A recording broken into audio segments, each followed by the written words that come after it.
One lonely spider sipped her tea while gazing at the sky. She watched the insects on the leaves and many flying by.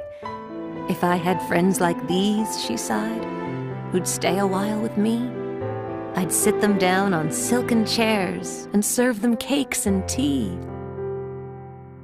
Two timid beetles, Ike and May, crept from the woodwork that same day. But when Miss Spider begged, "Please stay," they shrieked, "Oh no!" and dashed away.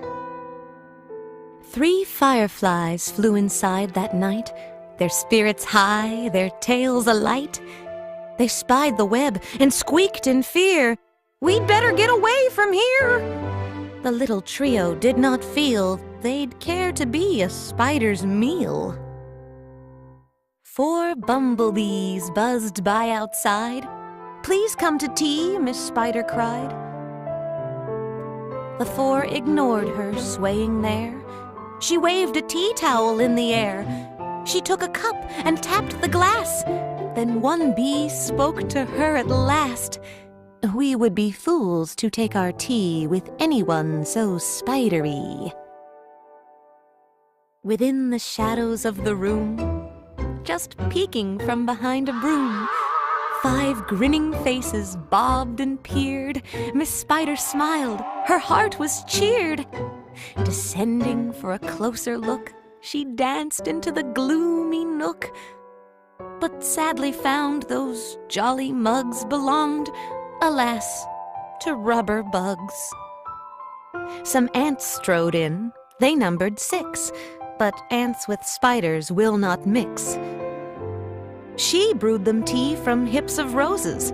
The proud platoon turned up their noses. A fine bouquet concealed its prize of 7 dainty butterflies. Miss Spider, watching from the wall, was not aware of them at all. The tea table was set for 8, with saucers, cups, and silver plate. The cakes were fresh, the service gleamed, yet no one would arrive, it seemed. Her company, in no demand, left her a cup for every hand. 9 spotted moths kept safe and warm in shelter from a thunderstorm. They stood beneath an open sash and watched the jagged lightning flash. Miss Spider dropped down on a thread, a silver tray above her head. She'd hoped to please them, but instead, they flew away in mortal dread.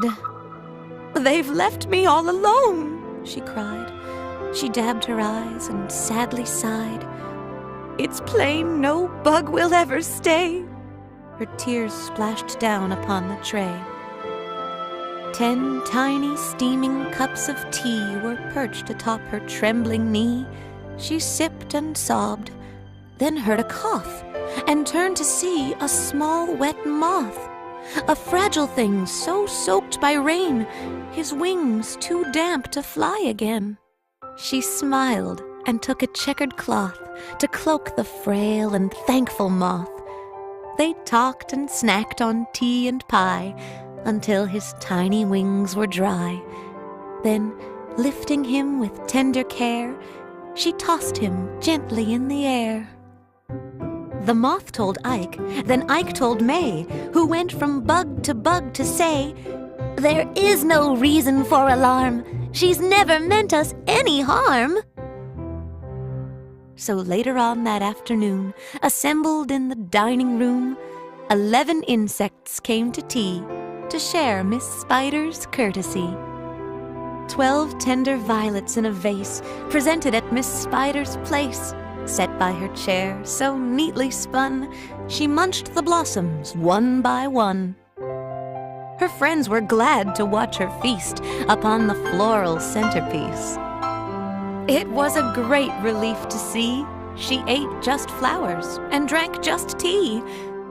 Miss Spider's reputation grew. Before too long, our hostess knew each bug who crawled or hopped or flew, and all their lovely children, too.